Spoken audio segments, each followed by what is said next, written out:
avec Yes. C'est notre moment. Dites oui aux actualités dans votre journal TV. Fianambidy telopolo isanjato hatramin'ny fitopolo isanjato ho an'ireo entana fan série manomboka ny iray hatramin'ny telopolo jona. Batimax dia mirary fety sambatra ho antsika rehetra. Global Ciment no ambadika ireo nofinofy, ireo rindrina voatsangana ary ireo fotodrafitrasa sy ny lalana rehetra. Global Ciment, ho mafiorina no avy.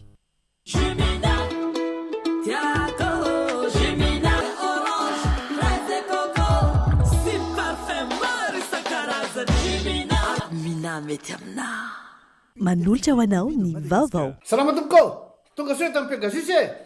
Zahay dia mamokatra kidoro vita avy amin'ny mosy. Tena mateza, voanja fiafy. Manolotra anao ny vaovao. Partout où vous êtes, étudiez depuis chez vous. Prime vous présente ny vaovao.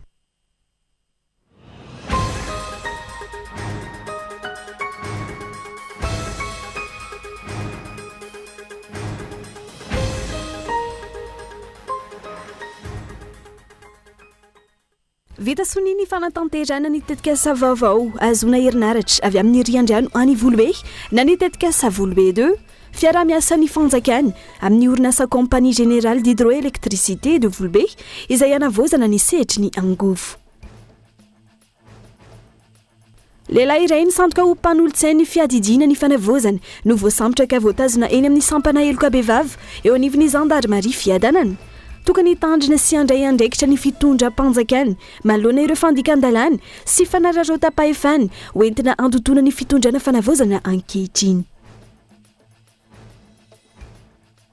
Mirongatra ny halatra Tarby mitondra herinaratra ny orinasa Jirama ao amin'ny faritra Vakinankaratra amin'izao fotoana.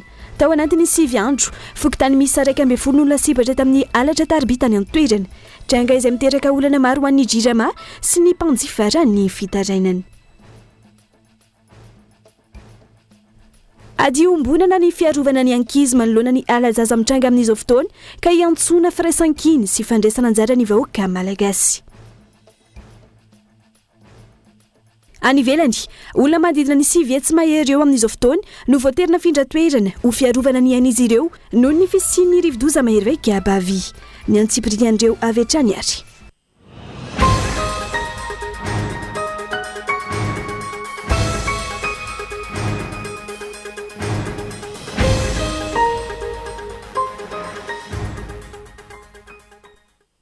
Faly miarabanao indray tompoko lasy tompoko vavy tonga soa atao anatin'ny fampahalalam-baovao ny fahita lavitra kolo amin'ity alaity manasanao anaraka izany hatramin'ny farany fampandrosoana ny firenena avy hatrany ary vita soniny fanatanterana ny tetikasa vaovao azona herinaratra avy amin'ny Riandrano any Volobe na ny tetikasa Volobe 2 fiara-miasa ny fanjakana amin'ny orinasa Compagnie Générale de l'Hydroélectricité de Volobe izay anavozana ny sehatry ny angovo eto Madagasikara. Tsy ahatra soarvelo. Dingana lehibe iray no vita amin'ny fanatanterana ny tetikasa famokarana herinaratra avy amin'ny rano any Volobe. Nanao soa ny fifanarahana mahakasika ny lasitra anatanterana ny tetikasa ny fanjakana malagasy sy ny orinasa Compagnie Générale d'Hydroélectrique de Volobe na ny CGHV tany Toamasina. Ho tohizina ny dingana rehetra ilaina amin'ny fanatanterana ny tetikasa araka ny lalàna manan-kery sy ireo fenitra iraisam-pirenena momba ny tontolo iainana sy ny lafiny sosialy. Lara-pamehana amin'izao fanavozana izao ny fanatsarana ny sehatry ny angovo ahafahan'ny malagasy misitraka herinaratra mifanaraka amin'ny filany ho ny filohan'ny fanavozana. Anisan'ny tetikasa goavana sy manandanja amin'ny fanatrarana io tanjona io ny famokarana herinaratra avy amin'ny tohadrano dia ny tetikasa Volobe faharoa. Andalam-panaovana ny fifampirarahana sik'izao fa vonina hatrany fitondram-panjakana malagasy hiara-iasa amin'ireo mpiaro-miombonampoka na avy any ivelany na eto an-toerana.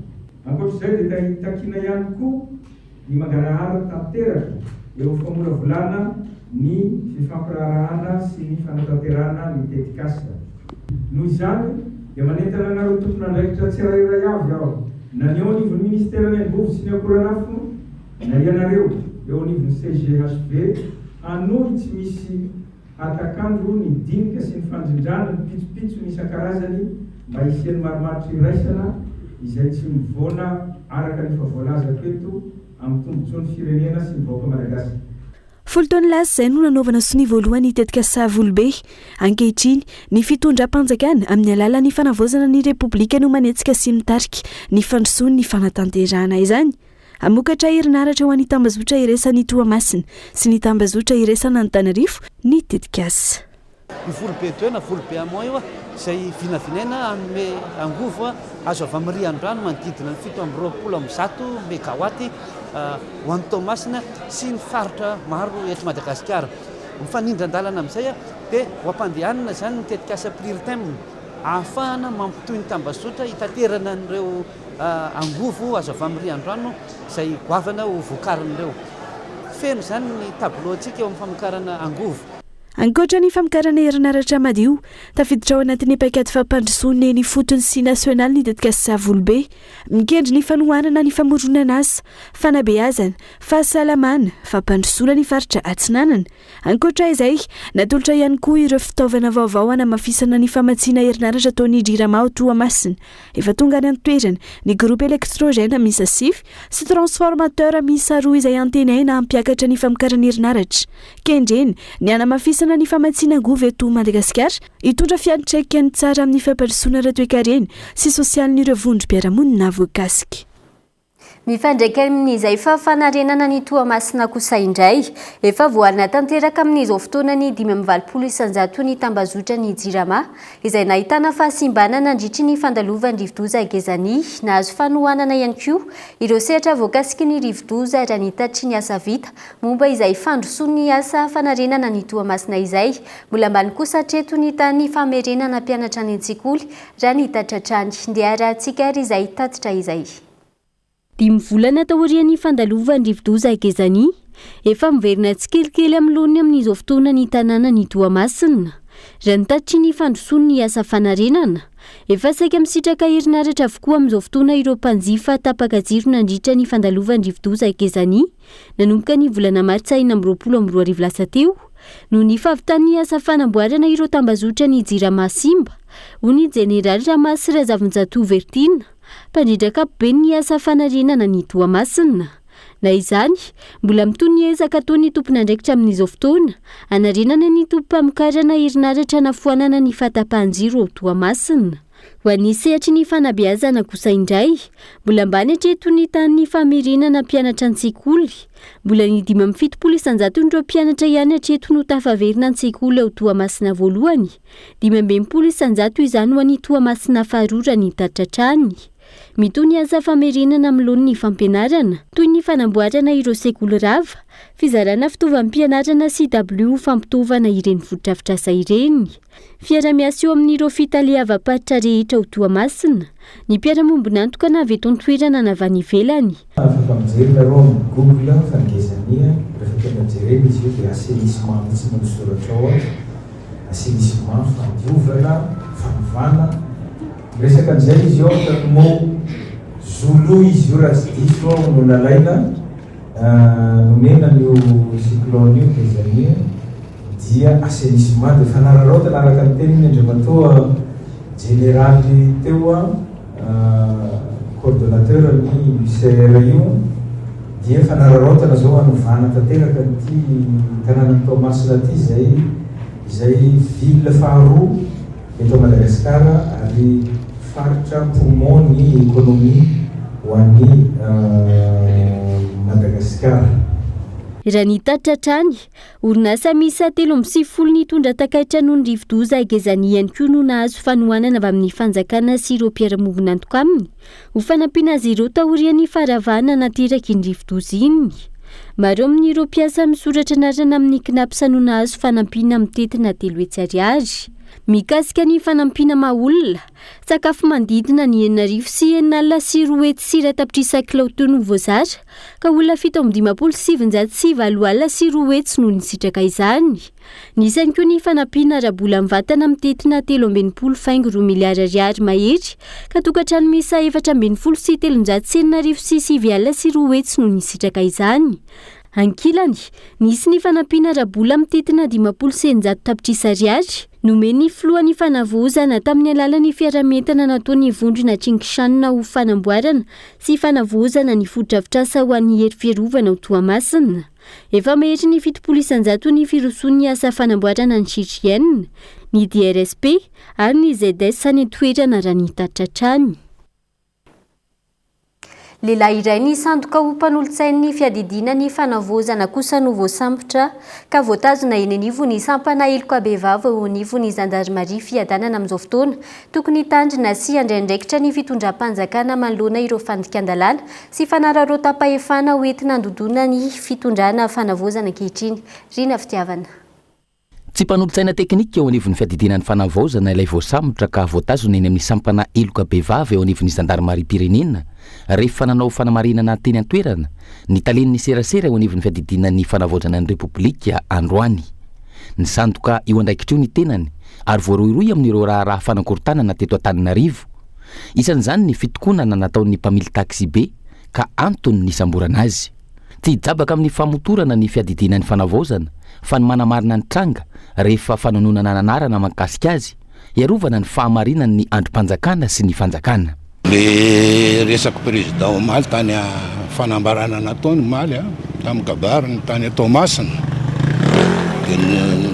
amin'ny akapobeany iny satria tokoa mety misy ny vaovao voaraina na fitarainana voaraina hoe misy conseil technique manao an'izao na misy conseil technique manao an'izao dia afahana fepetra amin'ny akapobeany iny hoe ny conseil technique tsy natao anao asa-panjakana fa natao anolo-tsaina azy zany araka izany anarany zany ka zay ko milaza conseil technique rehetra na tena conseil technique izy na misandoka conseil technique ka mandehandeha manao asa-panjakana any indrindra manindro olona any na maka vola manao resorisa zany dia namebaiko iny mihitsy izy hoe sambory.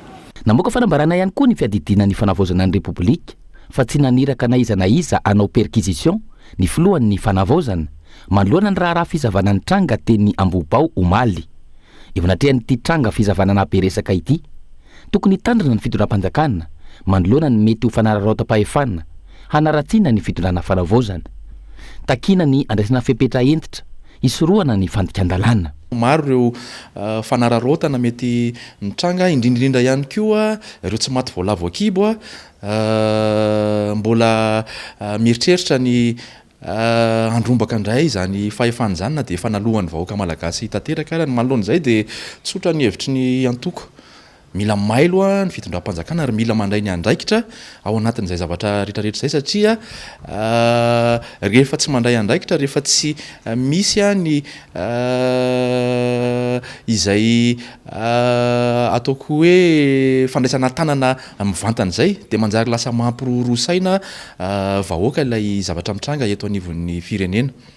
Atolotra ny fampanoavana ny alatsinainy izao ilay olona sandoka ho mpanolotsaina teknika eo anivon'ny fiadidinan'ny fanavozana. Eo anatrehan'ny raha mafana amin'izao fotoana tsy tokony anaiky ho voarebireby amin'ny teti-dratsy fa nakorontanana ny vahoaka ho iatrany ny taleniny serasera eo anivon'ny fiadidinan'ny repoblika. Mahakasika ireo raharaha famaizana izay nitranga teo anivon'ireo mpanjakana voakasika volana maro lasa izay kosa indray tsy tokony ho veran-javona fa aseho ho fantabahoaka ny vokatry ny fanadihadiana raha ny fanehoan-kevitra tamin'ity androany ity. Antota taratasy mpanjakana maro no mahita ao anatin'ireny ka takina ny hanafainganana ny famoahana ny marina indrindra fa ireo tokony antoka tamin'izany. Mbola riana fitiavana trany. Dimy taona alatsaka efatrandro aty aorian'ny namain'ny ofisy pirenena momba ny tontolo iainana Antaninarenina ny 12 Jolay 2024 tsy mbola hita hatreto ny toy ny fanadihadiana momba ny namay azy. Tahaka izay ihany koa ny raharaha fahamaizana birao mpanjakana misa efatra tao amin'ny ministera ny atitany ny 7 Febroary 2024 lasa teo tsy mbola nisy ny tatitra mazava mahakasika ny fanadihadiana. Ireo raharaha fahamaizana birao mpanjakana ireo izay nahitana tota taratasy mpanjakana saripady maikilany avy toy ny firaketana momba ny fitaovam-piadiana tao amin'ny ministera ny atitany sy ireo atota taratasy mirakitra ny fahazoan-dalana ary tontolo iainana momba ny fitrandrahana reny ankibon-tany sy ny raharaha fanamboaran-dalana toy ny lalambe migidana. Mivalona tsire ankoatra izay ny raharaha fahamaizana ny rovana Ambohidratrimo tamin'ny aliny 20 Aprily 2024 lasa teo. ireo tranga famezana telo ireo izay tokony isy nivaly ny fanadadiana ahafantarana ny marina momba izany indrindra ny antony famezana sy ny tomponantoka tamin'ny fandorana isy ny mangara ary misy dossier odorana dia apretatry zalao le dossier dia amin'izay velan-javona lay doa zavatra nataotao tsy nitoy le zavatra nisy tao a dia ireo voatorotoroko moa manao zay tsy isin'le fitsarana dia maro ny zavatra azony atao tsy isin'ny fitsarana na hanonga-panjakana izy na andoro dossier izy na hanao iny izy fa ny mahagagany tsy efa fitorana ny movana zany efa niva tokony ho malaky de malaky a ny fijerevana an'ireny zavatra ireny raha ny tsy fandriam-pahalemana eto amintsika eto dia misy a ireo mandoro dossier no ny zavatra vitany a mba tsy ho tanteraka misy a ireo mametraka korotana mba tsy sy ny fitsarana mihitsy ampany amin'ny raharaha famaizan'ireo fa mbola maro ihany koa ny raharaha mafana andraisan'ny mpanara-baovao sy ny vahoaka ny toy ny fanadadiana raha tsy laza fa tsy ny raharaha fahaverezam-bola mpanjakana 4 miliara ny taona 5 izay efa ela ihany koa no tapitra ny fepitoana 20 andro nomena ny inspecteur général de l'État nanaovana fanadadiana anenjika ireo tomponantoka voasaringotra tamin'izany saingy tsy mbola misy hatreto ny tatitra avy amin'izy ireo toy izany ihany koa ny raharaha na voatontonona tompona ndraiky mpanjakana teo aloha momba ny raharaha écran plat bonbon sucette fanondranana ntsokosoko volamena 7 kilao ny bolonga bolamena 3 kilao nivadika vy tao amin'ny ministera ny arena ankibony-tany ny raharaha boiny 777 nandritra ny fitondrana teo aloha efa notanterina teto amin'ny fampalalam-baovao ireny raharaha ireny izay tsy ahivina androany ka andrasana ny toy ny fanadadiana lafim-baovao hafa kosa indray mirongatra ny alatra tarby mitondra herinaratra ny orinasa Jirama amin'ny fatra vakinankaratra amin'izao fotoana tao anatin'ny 9 andro fokotany misa 1.10 taon'olona sipatra tamin'ny alatra tarby tany an-toerana tranga izay miteraka olana maro an'ny Jirama sy ireo mpanjifa raha ny fitarainana andrinirina Randriamiarsoa Koloany Antsirabe. Tao anatin'ny 9 andro misesy dia rongatra tanteraka ny fangalarana tarby izay mitondra herinaratra ny orinasa Jirama teto amin'ny renivohitry ny fatra vakinankaratra raha somary ivelan'ny tanàna Antsirabe teo aloha ny lasipatra dia amin'izao fotoana izao dia efa ety ampovoan-tanàna mihitsy ireo olon-dratsy no hanao ny fangalarana fokotany 1.10 no niaran'ny fangalarana tarby mitondra herinaratra teto Antsirabe ary nanomboka amin'ny volana janoary taona 2024 dia natratratrany amin'ny 5.7 sy 7 metatra ny tarby efa very izany hoe mirefy 7 kilometatra mahery eo misy fiantraikany tanteraka eo amin'ny lafin'ny famatsiana herinaratra ny fahaverezan'ireny tarby mitondra herinaratra ireny hoy ny tompona ndraikitry ny orinasa Jirama eto Antsirabe ary mitondra fahateantoka tanteraka ho an'ny orinasa. Le izy zany amin'ny mahalatra tarby zay a tapahany zareo mihitsy le izy miakatra amin'ny poto izy a dia tapahany le izy dia izy ireny moa amin'ny ankapobeny a dia ilay tarby vita amin'ny cuivre ka mety misy ilainy azy zany mety misy tsena ve any a ivarotana an'le cuivre fa tsy cuivre ihany fotsiny koa fa tatorina dia ilay atao hoe pré-assemblé mifono mainty ireny zany a dia asorony ireny a dia alaina indreny aluminium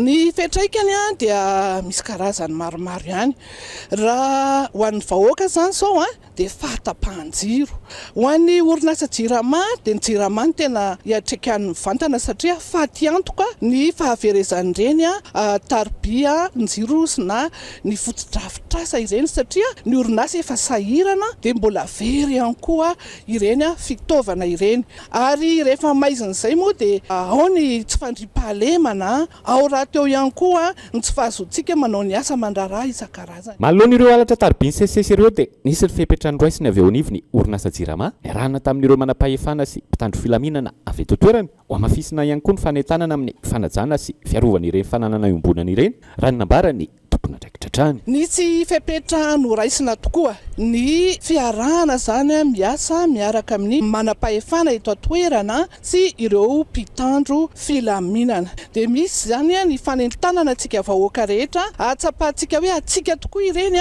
dia arovantsika ireny eo raha teo ihany koa zany ny asa izay ataon'ny mpitandro filaminana amin'ny mampitandro filaminana azy ny amin'ny fitediavana an'ireny olon-dratsy mpanao antsodraiky mpifandray sy mpanimba fananam-bahoaka ireny. Dia noho izany zany a, raha sendra misy any amintsika any hoe tapaka ny jiro a, aoka tsika ho mailo hoe inona mahatapaka an'ilay jiro, tsy dia le stage tsony zany a, fa jereo ny manodidina sao dia ny quartier no tapaka dia andao isika ilaza aingana amin'ny tompon'andraikitra dia anisan'izany ny ato amin'ny Jirama. Araka izany dia efa nisy ny fepetrany raisin'ireo tompon'andraikitra eto amin'ny tanàna Tsirabe mahakasika ity fangalarana tarby mitondra herinaratra ny orinasa Jirama ity, izay fantatra fa fokotany 1 lasibatra tao anatiny 9 andro misesy.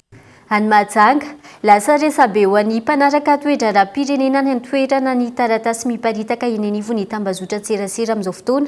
Ahitana famantarana ny antenimera-pirenena mangataka fanovana ny organigrama teo anivon'ny fiadidiana ny tanàna ny Mahajanga, ka navoatendry ny ankamaroan'ireo mpiaradia akaiky talimpanatanteraka eo anivon'ny komuna. Christian Andriamihery, koloanan'ny toerana. Mbola fomba fanao izay nanaovana fitakiana tena an-kianja ihany no hita averin'ireo nahazo fitondrana ho ireo nanontaniana manoloana ny zavamisy iaina ny vahoaka amin'ny andavanandro eto Mahajanga. Kina manamana sy fanili-kliana no mahazo vahana sy manjaka nefa fanovana no resahana. Mivona amin'ny taky teny an-kianja ireo fametrahana tompon'andraikitra Isatsokajina ka mampanontany tena azy ireo mba fantatra ireo mpitondra nomeny vahoaka fitokisana sy fanantenana ve izao zavamisy izao. Samy miara-miombon-kevitra amin'ireo famerenana izay efa tsy tiany vahoaka teto amin'ny firenena izy ireo. Efatra amin'ny ela no nampiakapeo re tanora mpitolona saingy tsy misy mpiaino. Fa na fitondrana dia mbola teo ihany teo la ohatra ny tena hita amin'ny fotoana izao fa mba asokely fotsiny angamba hoe teo fiainam-bahoaka kelikely fotsiny hoe amin'ny fiainana mba niahena kely. Zay mba zavatra hita hoe hitantaratra hoe fanovana kely. Fa na fitondrana io agnatin'ny bureau sy ny sisa amin'ilay mpandray andraikitra amin'ilay tompon'andraikitra sy ny sokajiny dia mbola teo ihany teo tsy mety ny zavatra ohatran'izao fa jerenareo akaiky aloha. Resiko manokana zao hoe fitondrana zao legnakely fitondrana eto zao député ny manendry olona sy rairay isa sokajiny. Ohatra nefa le isa sokajiny tendrenireo sy mahafantatra ny olona-kafa lasa ny ao amin'anazy ao ihany koa ny alefany dia lasa ohatrany tsy mety zay fitondrana. Zao mazika lazana hoe cosmopolita eto kanefa zany sy hitantaratra tsony amin'izao fotoana zao satria mbola teo ihany ny teo vahoaka ny tenako ary anisy amin'ny taky amin'izany fanovana zany koa tetsy ambony tetsy tamin'ny jeunesse teto angamba mba misy mahafantatra zany zao misy mahita koa amin'ny fanoana takina zany fanavatsana izany. Ka ohatra nefa tsy izay ny zavatra misy ato amin'ny populasion dia hoe lasa antoko-pinona ary antoko lasa mpinamanamana. Lasa zay zany ny zavatra fitondrana amin'izay fotoana izao. Miteraka resabe sy ady hevitra eo anivon'ny tambanjotra serasera sy ny hainao manjery eto Mahajanga ilay taratasy misy famantarany antenimera-pirenena momba ny fangatahana fanovana an-tanantohatra nalefa teny amin'ny filohan'ny délégationna manokany tanànan'ny Mahajanga mikasika ny organigrama ny komina ambony vohitry Mahajanga ka nanatanterahany ity farany ireo voarakitra taorian'ny fankatoavana teny amin'ny filan-kevitra munisipaly ka nanendrena ireo tale ampiodina ny fiadidiny tanànan'ny Mahajanga. Sokajiny ireo mpanara-baovao ho tsindry sy baiko avy amin'ny filoha lefitry ny antenimera-pirenena misahana ny faritanin'ny Mahajanga ny fanendrena nisy ka heverina ho manaraka ireo fomba fiasa tsy nahasoa vahoaka hatramin'izay nataon'ireo mpitondra vao nisorona teo. Mila firaisan-kina sy fanovana toe-tsaina ny fanavozana ny Madagasikara izay nitolomany vahoaka malagasy iray manontolo asa goavana no miandry ka tsy tokony avela hiasa irery ny filohan'ny fanavozana ny Repoblika ny Madagasikara. Gaeton Andriatsilavo. Manoloana ny tsy fandriampahalemana sy ny alajaza Etseroa nanambara ny Prime Ministre lehiben'ny gouvernemanta fa tsy misy manakana ny fanavozana ny Madagasikara ary tsy maintsy tanteraka izany ny fanavozana izany. Io fanavozana ny Madagasikara io izay tokony hainga eny fotony ary mila asa mivaingana sy fanovana toe-tsaina. Dia manentana andeo olona ety fotony hoe inona ny tena hoe fanavozana amin'ny Madagasikara. Tsy resaka olona io fa resaka rafitra, resaka toe-tsaina. Toe-tsaina izay no tarehan'ny filohantsika. Ny filohantsika zany tsy avelantsika hiasa irery ao anatin'ilay fanavozana fa itsika ety fotony no manohana azy dia ilay fanohanana tsy miteny fotony izay manohana. Zany efa fomba fisainana teo aloha zany. Manohana nefa tsisy asa ataonao fanohanana. Fa itsika mihitsy zany no miainga ety fotony no mametaka ny tena toe-tsaina hoe fanavozana inona fanavozana dia miady a tamindreo a fomba mamoehatra nandetika amin'ny firenentsika teo aloha matoa nisy ny tolona dia zavatra tsy nety teto. Ankoatra ny tsy fanarahan-dalàna ny tsy matomanota ny fanondranana antsokosoko ireo harem-pirenena fanodikodinana ny volam-panjakana sy ny sisa isan'ny teraka fampitehan'ny firenena fampitehan'ny fiarahamonina malagasy ihany koa ny kolikoly ny fanaovana tsinotsinona ny kolotsaina sy ireo fomba fanao nentim-paharazana. Anjaran'ny olom-pirenena tsirairay ny manarina izany arak'izay adidy sy andraikitra tandrify azy avy. Fa isento vetivety eo anatin'ny doka fo isika milohany idirana amin'ny tapany faharoa aza misaraka aminay ary.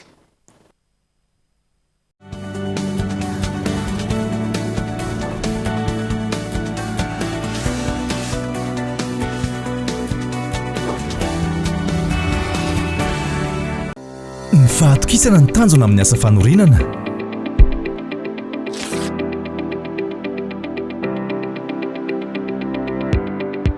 Dimy folo taona izay no nisehatra tamin'ny asa fanorenana. Ny atao hoe kalitao amiko dia izay mafiorina sy maharitra. Hafa mihitsy ny Global Ciment satria mora ampiasaina, angampiasa izy ary mahafa-po hatrany ny vokatra azo. Ny fanorenana trano dia tsy vitan'ny fananganana rindrina fotsiny ihany fa fanatanterahana ireo nofy, fanomanana ny hoavy ary antoka sy lova ho an'ny taranaka. Feno fatokisana miaraka amin'ny Global Ciment, fantatro fa ho mafiorina ny tranonay. Ho an'ny fotodrafitr'asa rehetra ataonay dia Global Ciment ihany no atokisanay. Mety amin'ny asa rehetra, tsy miova ny kalitaony, mahomby hatrany, tena manaraka ny fenitra takiana.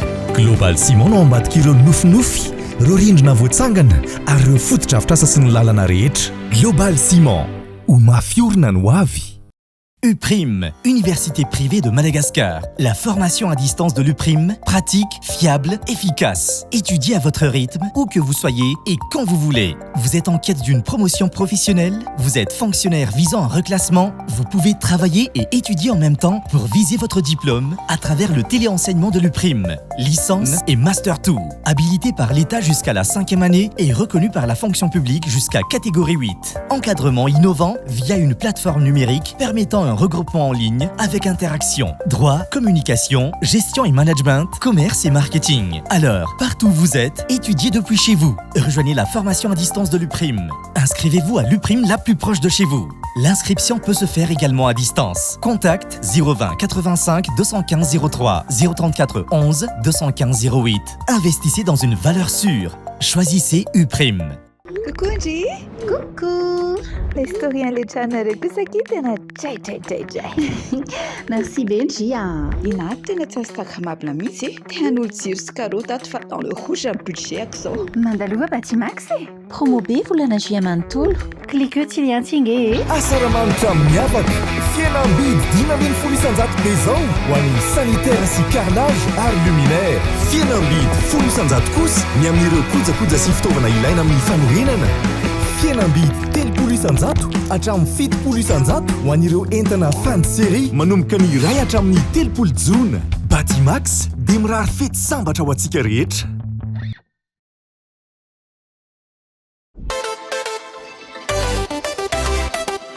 T'es pas prêt? Avec First Prestige de Yas, profite d'une giga promo. T'as 400 SMS, 30 000 arrières d'appel, 10 minutes vers l'international. Et maintenant, 15 gigas de net. Oui, 15 gigas au lieu de 1 giga. Et c'est toujours à 30 000 arrières. Appelle vite le dièse 322 étoile 93 dièse ou va sur ta super app. Yas et moi, c'est jusqu'au 17 juillet seulement. Yes.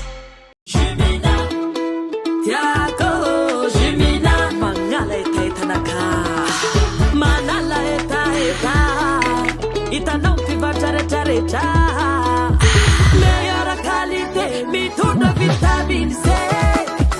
Jumina ny goût-tegna naturel tsy pirate fa tegna réel. Parfum orange, fraise et coco sy parfum maro isan-karazany. Jumina avy agny Europe amle tegna top. Mina mety aminà. Salama tompoko, tonga soa tamin'ny Pegasus Zay dia mamokatra kidoro vita avy amin'ny mosy tena mateza voenja fiafy manitsy azy ndamosina ary manampy amin'ny fitsaboana azy fonina azy safidianana tsy tiany bibikely io tsy mandray lelanafo azo andalorana azo atao conseil ana-canapé mety boela gilet de sauvetage ary mbola misy tapis masolotsi amin'ny loko isan-karazany tsy mifidy toerana n'aiza n'aiza mahatapy soka mora diovina sady tsy matahotra rano nefa malefaka Pegasus de mbola manana canapé sady fandrina ary isolant thermique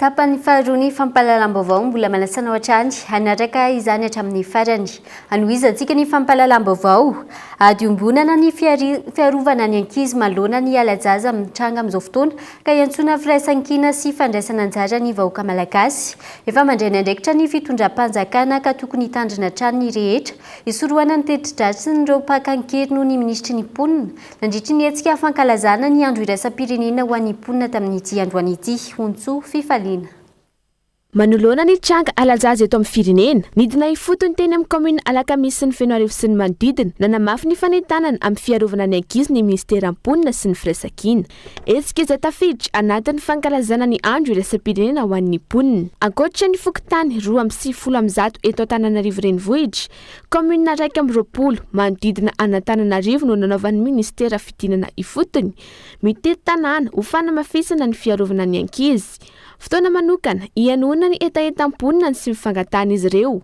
tanjona ny anakaiky ny vahoaky ny fotony amantarina ny olana mianjady ny mponina sy anolorana vahaolana maharitra malona ny zavamisy ankehitriny efa mandray andraikitra sy fepetra ny fitondram-panjakana miantso ny rehetra samy hitandrina irahina amongorana ireo mpangalatr'olona tena nampiavaka antsika malagasy ny fihavanana ka eto izay ministeran'ny mponina sy ny firaisan-kina dia manentana antsika amerina indray izany fihavanana misy eo amintsika samy malagasy izany dia tiako koa mampafantatra antsika fa manana diditsika rehetra vahoaka malagasy amin'izao tanindrazantsika malazao ho an'ireo zanakitsika indrindrandrindra misedra tokoa tsika amin'izao misedra olantsika angalaran-jaza eto seroa ny anton'izao fifandehananay mandehandeha izao dia mampafantatra antsika fa iombonantsika ny fiarovana an'ireo zanakitsika ireo iombonantsika izany satria zanakitsika tsy avelantsika irery koa isika raha misy namantsika ny misedra olana raha misy namantsika tena mandalo fahasahiranana manatona hoeto izy any ministera mponina satria isika manana an'ireny centre izay ahafahana mandray azy maro ireo olana mampitary anam-ponina ka tokony toy altrany ny fanatonan'ireo tompona ndraiky mpanjakana ny fotony tahaka izao ahafahana mijery sy mamaly ny entaenta ny mponina zava-dehibe mahitsy ny dinany tetya satria mahafinaritra le hoe mandray anjara amin'ny fahaveresan'ny ankizy sy ny olon-dehibe ity satria mafy aminay ray aman-dreny zany hoe mamoy zanaka tsy hita nefa ny tena nitondra anazy folo volana tokony manakaiky ny vahoaka daholo zany ministra rehetrarehetra satria zay tsy nanety tsisy mpitsidika zany mahitsy iny tena misy fepetra manokana mahitsy zao ny anahako ny zanako aseko mitandrina tsara izy hoe tsy anarakaraka olona hoe raha misy olona manadaladala mantsy anazy dia aza mierikerika na ohatran'izany dia tiana foana ny vavahady zany dia mba tokony mba misy tompona andraikitra foana mba mijery fotony satria ny tompona andraikitra ity koa mba mety mba sahirana amin'ny asa mandrara sy ny zay ataony dia mety tsy dia hoarany daholo dia mba natao hoe ny faratapony zany mba tokony mba midina fotony mihitsy mba manontanytany sy manadiady ny zava-misy ety amin'ny toerany nisy araka izany ny fanomezana torolalana toromarika fampianarana ho andray aman-dreny ho fiarovana ny zaza tokony ho sahitoroka ny rehetra raha mahita tranga ahina ho alajaza ahafahana mandray fepetra anaty taony fotoana fohy fatanana manatantara misa roa amin'ny commune miadanandrina ao amin'ny tapany atsimo distrika ny manjakandrina indray ary no entina amintsika ato anatiny zanam-pandarana fantaro amin'ny tialina ity izay hoentiny tojonirina tahiry daoary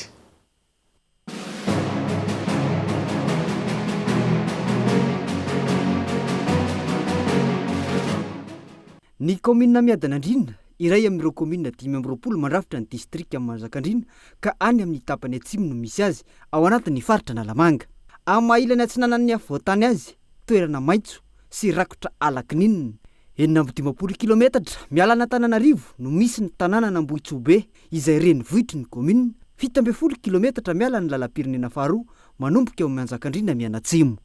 Misy fokotany anankitelo izay tena mariana manokana. Merinarivo, fokotany Ambopeno. Ao anatin'ny fokotany Ambopeno io misy an'ilay tendrombohitra 12 merina dia misy an'ilay fanongavana zany. Ny tendrombohitra fanongavana io moa zany dia tendrombohitra anankiray izay manana maizy azy ary manana ny tantarany. Dia eo ihany koa ny fokotany Merinarivo. Amin'ny fokotany Merinarivo io zany dia misy ny fasany Andrenatody ary eo ihany koa avy amin'ny tanàna Merinarivo io no nipoiran'ny Ranavalona fahatelo. Misy rano anankiray koa ao izay manamarika indrindra ny ranon'Andriana. Rano mahakasika ny tanànan'ny Merinarivo izay voalaza fa tanindrazana ny avian'ny Ranavalona fahatelo avy amin'ny reniny izay lasa mpanjakan'i Madagasikara nanjaka teny Manjakamiadana. Mbola hita eo amin'ity tanàna ity avokoa ny maha-tanàna nandriana azy, ny Adivory, ny Fasinandriana sy ny Trano Manara ary ny tranondrazana ireo taranak'Andriana. Ankehitriny ireo taranak'Andriana izay saika niparitaka aty Antananarivo avokoa.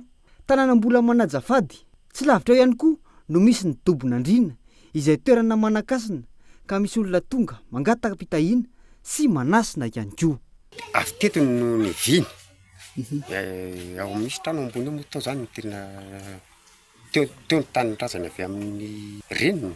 Dia avy eto ny Neviny fa mpanjaka Madagasikara.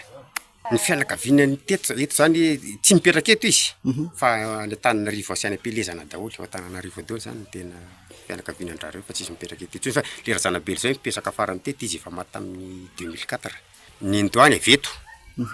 Dia ny ray aman-dreniny zany milevinety mihitsy izy le mpanjaka Madagasikara dia izy niala teto izy mihitsy milevinety tsony zany dikany. Ny ray aman-dreniny razana ny Ndoany eto daholo ny leviny. Tena be tany reo na tanimbary, na tanety, na tany kininina dia tena manana be dia be mihitsy izy ety. Tsy hitanay aloha le anafilandrena tody zany zao ny taranany. Dia fa ao amin'le roa vao izy. Dia tato aoriana le tsaiky na ampenadano randrena to dia ny Andriambavy razanabelo. Fa ao eny zao mipetraka amin'ny sisitsisiny eo. Iray amin'ireo fokotany mandrafitra ny commune antsoina hoe Ambohipeno ihany koa no misy ny tendrombohitra fanongoavana. Iray amin'ireo tendrombohitra 12 eto Merina. Tendrombohitra misy ny Fasinandriana ary misy ny Sezandradama ihany koa ary mbola misy manasina ny etapony. Avo ny toerana ka mahatazana ny Analamanga sy ny Fariny Mantasoa rehefa mitodika Mianavaratra. Fady kisoa ihany koa ny toerana ary fady maniaka rehefa manomboka mamafy vary ny mponina mandrapatonga ny fahataperany ny fararano. Isindrinao levinao anatin'io vohitra hita ao raha ny akaratora reo dia hitanao tsara hoe misy saina amin'ny saina mihitsy zany. Dia izy io tamin'ny andro tolo dia andro azokasaina hoe nalazy io. Misy famantarana zany ho an'ny andrefana tsinanina Miadanandrina iny. Ny Ambotrambalay misy famantarany ihany zany. Fa rehefa midiboka misy zavatra midiboka zany ety satria izay zany no famantaran'ny mpiasa sy ny mpanarama dia amin'ny 4 ny andro. Fa efa vahady io efa nitorotany io. Fa nambarina hitato aoriana zao nagimy zao na velona an'io dia rehefa nambarina moa dia nisy ny niakatra atoa nisy sainao dia nisy ny niakatra. Maniry ny hijeren'ny ministeran'ny serasera sy ny kolotsaina ireo toerana ireo ny commune Miadanandriana hampidirana azy ho isan'ny vakoka. Lafim-baovao hafa kosa indray iroso amin'ny sehatra matianina kokoa ny andiany faefatra amin'ny festival Donabe izay ho tanterana ny Antsoiny 13 hatramin'ny 14 Jolay ho avy izao. Maro ny fanatsarana natao amin'ity hetsika ity hanomezana fahafampony rehetra hoy ireo mpikarakara. Fanampanazavana. Amin'ity zany tena hiavaka satria ny zavatra efa hitantsika tamin'ny 3e édition niazana hoe tena mampitomboana na ny structure sy ny tany, ny estrade, ny chapiteau, lumière, ny écran efa hitantsika tao fa niazana nampiratsy ny écran ty. Tena hoe écran natao mampinga tena tsara dia tsara. Na ny estrade koa zany niazana natao somary miavaka amin'ny fihitantsika. Tena hoe milana sécurité, tsisy atoranareo. Anareo zay viany tany lavitra ho tonga. Misy ny hetsika fedefedy, misy ny fampisehoana iarana amin'ny artista maro, misy ireo fampiratina araky ny nazavaina teo, Gaz Madagasikara araky ny lazana teo, tonga ho mifanotrona amin'ny Dadilove ao ihany koa ireo ambassadeur-ny Gaz Madagasikara no festival donabe io a dia tsinga fahitantsika ny rijada sy ny coquinique. dia ny maresaka avy any ivelan'inany koa tompoko lasy tompovavy no manakatona ny fampalalam-baovao tamin'ity alina ity akasitrana fenonao nanaraka izany hatramin'ny farany mame fotoananao ary rapiso mivalorany indray feloma tompoko.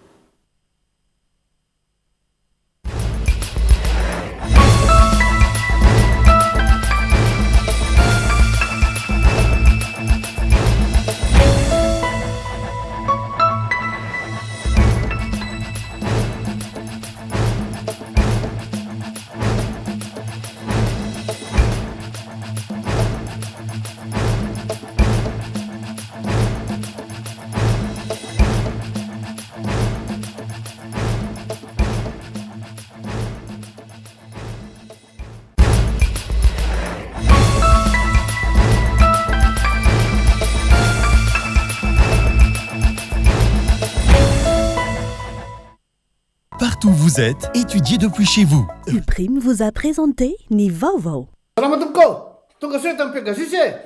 Zay a dia mamokatra kidoro vita avy amin'ny mosy. Tena mateza, voanja fiafy. Vous a présenté Ni Vaovao. Fihenam-bidy 3 isan-jato hatramin'ny 7 isan-jato ho an'ireo entana fin de série manomboka ny iray hatramin'ny 3 jona. Batimax dia mirary fety sambatra ho antsika rehetra. Global Ciment no ambadika ireo nofinofy, ireo rindrina voatsangana ary ireo fotodrafitrasa sy ny lalana rehetra. Global Ciment, ho mafiorina no avy.